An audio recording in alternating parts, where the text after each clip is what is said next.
Quels sont les secteurs qui recrutent plus facilement en France?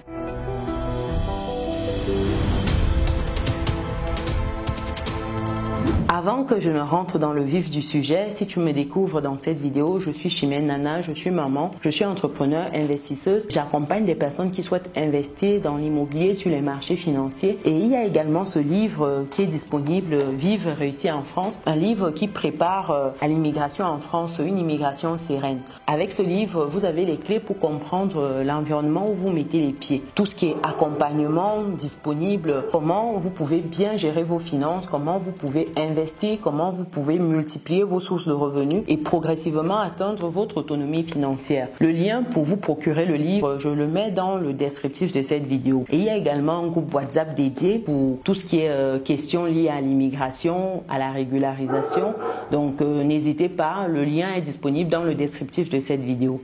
Après cette parenthèse, quels sont les secteurs qui recrutent plus facilement en France? Donc il faut dire qu'il y a certains secteurs où la demande est élevée et la main d'œuvre est un peu rare, il y a une pénurie on va dire, et donc parmi ces secteurs-là, on a entre autres comme premier secteur tout ce qui est santé et services à la personne. C'est de plus en plus difficile d'avoir des personnes, surtout après la Covid, là c'était très compliqué. Donc tout ce qui est médecin, infirmier, aide-soignant, autres professions liées aux soins de la santé, tout ça est en forte demande. Surtout, il faut dire également que la population française est vieillissante, donc il y a besoin de personnes qui s'engagent de plus en plus dans ce secteur qui n'est pas forcément facile au quotidien. Deuxième secteur ici, c'est tout ce qui est technologie de l'information et de la communication, tout ce qu'on appelle TIC. Donc ici, c'est par exemple les métiers liés au développement informatique, c'est par exemple la cybersécurité, l'analyse des données, tout ce qui est cloud computing,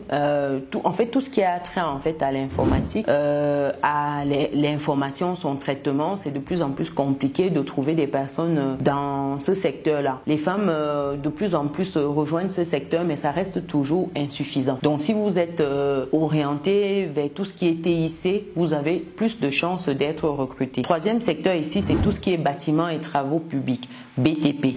Et les métiers en fait de la construction, de l'ingénierie, des travaux publics, tous ces métiers recrutent régulièrement. Et vous avez en plus tout ce qui est infrastructure en cours, et c'est dans ce secteur-là que vous avez souvent pas mal de personnes en situation irrégulière, parce que c'est des métiers où le recrutement est souvent assez léger on va dire, parce qu'on veut juste savoir est-ce que tu sais le faire, par exemple est-ce que tu sais monter des murs, allez on te prend pour que tu montes les murs sans plus. Donc ça fait que c'est des métiers où on a beaucoup de travail illégal qui s'y cache quoi. En quatrième secteur ici, c'est tout ce qui est logistique et transport. Il faut dire qu'avec l'essor du commerce en ligne, les métiers liés à la logistique, au transport et à la gestion des chaînes d'approvisionnement sont en forte demande. Donc ça fait que si vous êtes dans ce couloir-là, ça peut être très intéressant pour vous. Cinquième métier, c'est tout ce qui est restauration et hôtellerie. Il y a de plus en plus de demandes dedans parce que forcément c'est en demande croissante, c'est un secteur qui ne tarit pas. Il y a toujours des visiteurs, des touristes qui ont besoin justement de découvrir, même également la population locale. Et il faut dire que quand vous êtes dans des zones touristiques, c'est encore plus accentué cette demande-là. Allez-y à fond. Sixième secteur, c'est tout ce qui est éducation et formation. Les enseignants, les formateurs,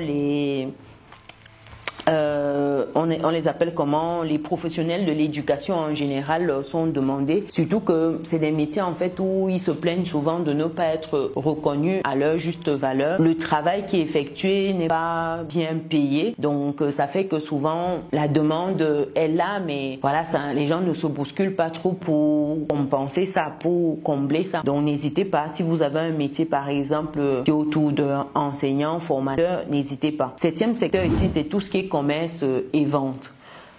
Commerce et vente ici, c'est tout ce qui est métier lié à la vente, au marketing, à la relation client, customer relationship, en fait tout cela. La demande est forte, surtout avec l'évolution du commerce digital. Donc même si c'est digital, il y a toujours besoin de quelqu'un derrière qui s'assure que les choses vont bien, qui gère en amont, etc. Donc huitième secteur, c'est tout ce qui est énergie renouvelable. Donc avec la transition énergétique, les métiers liés en fait aux énergies renouvelables, comme tout ce qui qui est technicien en photovoltaïque ou éolien, ça connaît une explosion, j'ai envie de dire. Ils sont demandés parce qu'on est de plus en plus en train de parler d'écologie. Lorsqu'on a en Occident, en France, écolo, polluer moins. Donc, ça fait qu'on cherche ces personnes-là. 9e secteur, c'est tout ce qui est services numériques. Les services numériques ici, c'est tout ce qui est spécialisation en marketing digital, tout ce qui est en e-commerce, expérience utilisateur. Tout cela est recherché. Donc, si vous avez des compétences, vous avez